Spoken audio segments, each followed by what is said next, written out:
bwe tufukamira ne tuwanjagira Katonda, ne tuwanjagira Omutonzi, ne tumukoowoola ne tumukaabira, Katonda kyatukolera atujjukiza eŋŋendo zaffe, atuwa okubikkulirwa kw'eŋŋendo ze yatutondera. N'ekino kankikubuulire, Katonda takutambulira lugendo lwo.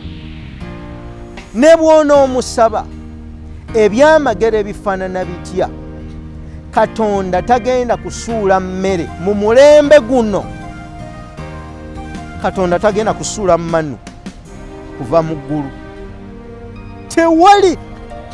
Kati abantu bali mu ddungu, abamu baffe enjala wano e Karamoja, abantu baffe tebalina kye balya.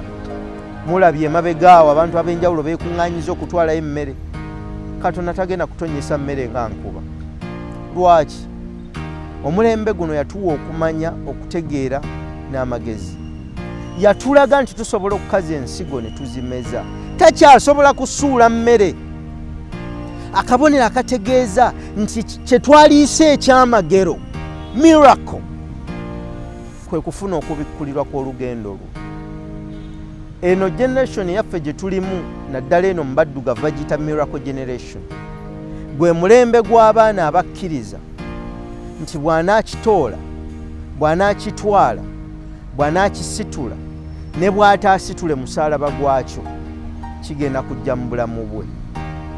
Mu program Manya Kyoli Extra twagala kutaggulula bintu bino kubanga tukkiriza nti amakomera agasinga okuba ag'enkizo era agasinga okuba ag'amaanyi si geega amakomera ge tulabako nga luzira, nga kitalya, ng'ago gonna agali geesudde mu bitundu eby'enjawulo, wabula ge makomera g'endowooza. Abantu bangi bali locked up. They are locked up in prisons of their minds.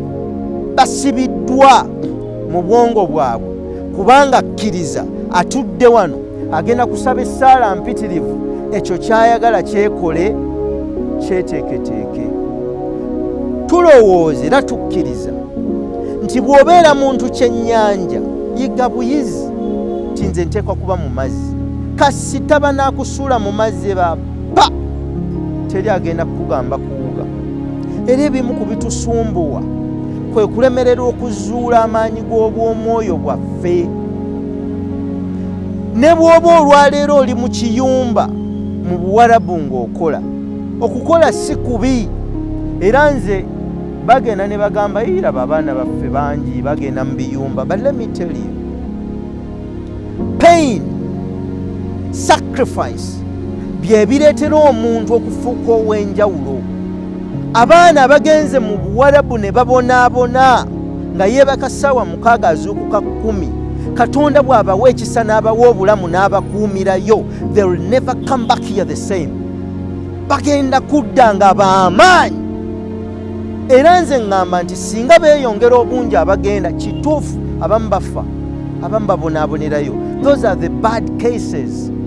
Naye abo abagumye Katonda n'abagumya ne banywererayo, ne babonaabona, ne batawaana, ne bakola, they are going to come back different. Tugenda kufuna embala y'abantu abapya mu nsi eno, era be bagenda okukolerera ensi eno okugikyusa. Kubanga omwana gy'akoma okubonaabona n'okutawaana, gy'agenda okukoma okuzuula ebyama by'obwakabaka bwa Katonda, ge magezi, okuzuula obusukkulumu obutudde mu ye. Era mmwe abali eyo, abali ku nsiza n'abali mu nsi z'Abazungu, let me tell you, mwe abali e Uganda mulowooza nti abali eyo obulamu bwangu. They are struggling. They are working hard. They are not sleeping. Bafuna sleepless nights. Omwana avuga mmotoka asaabaza bintu teyeebaka, asula ku steering. Abo abaana be mulaba bali mu America abasazeewo okukola bakola. They work hard. Bakola okuva ku makya paka, akola emirimu 4, wanakolawo essaawa 5, wali akolawo 6, yeebaka essaawa 4. Wabula bwe mulaba obulamu bwabwe ku Facebook nga beekubisizza ebifaananyi bali mu ngoye ezitukula, bali ku streets ezitukula, kituufu tebalina nfuufu. Naye enfuufu yaabwe kubonaabona, enfuufu yaabwe kutawaana, enfuufu yaabwe kwewaayo, enfuufu yaabwe buteebaka, enfuufu yaabwe kukola nnyo.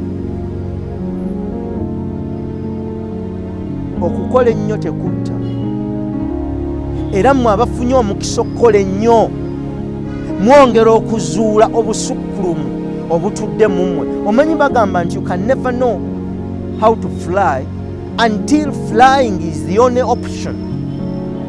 Ate tusobola kutegeera nti olina amaanyi agabuuka okujjako nga bakusindise, nga bwe bakusindika ng'okubuuka ye option yokka gy'osigaza okusurvivinga.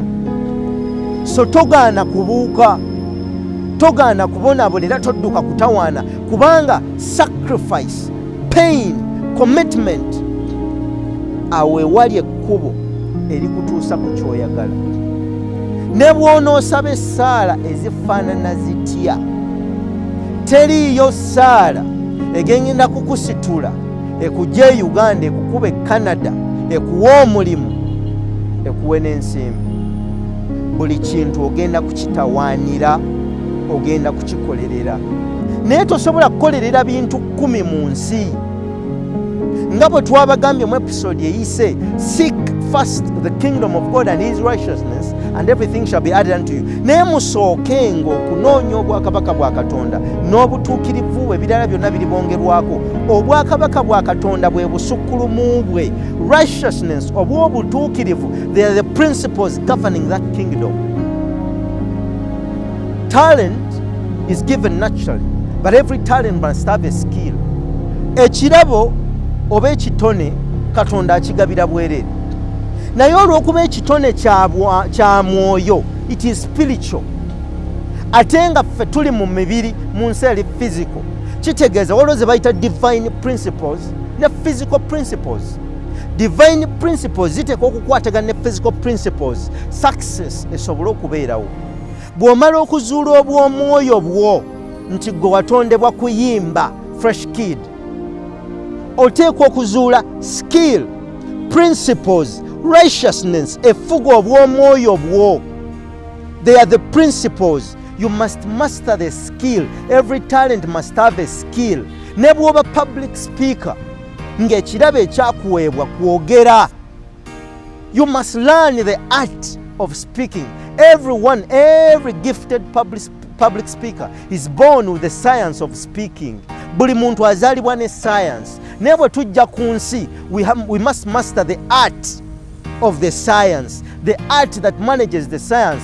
Nti kyovulaba nze neewuunya, waliwo wano abalowooza nti science ezizo ez'enkizo arts za kisiru. Tebabalimba abali eyo. Every science is mastered or is managed by an art. I'm a public speaker, but I must master the art of speaking. Njogere ebintu ng'oli ne bw'abikoppa tasobola kubyogera nga bwe mbyogera. Engeri gye mbyogeramu, that is the art. You master it. Kakati spiritual principles zikolagana ne physical principles. Bw'obeera gifted in singing, you must learn the art of singing. Ogenda mu studio n'okola voice training, n'ofuna producer, n'okola ki. Nange wano nina producer John Nsimbi ali mabega wa kamera okuproducinga videos zino. Nze sijja kukikola, so nsobola okugula kamera nenjiteekawo ne recordinga. Naye it is better yakikole, kubanga ekyo kyekikye. John tagenda kutuula mu kamera ayogere byenjogera, naye ate yagenda okuyimirira emabega wa kamera asobole okufulumya byenjogera. So mu nsi ekintu ekisinga obukulu kwe kutegeera ekkubo lyo we liri n'obusukkulumu bwo we buli, okole ky'oteekwa okukola.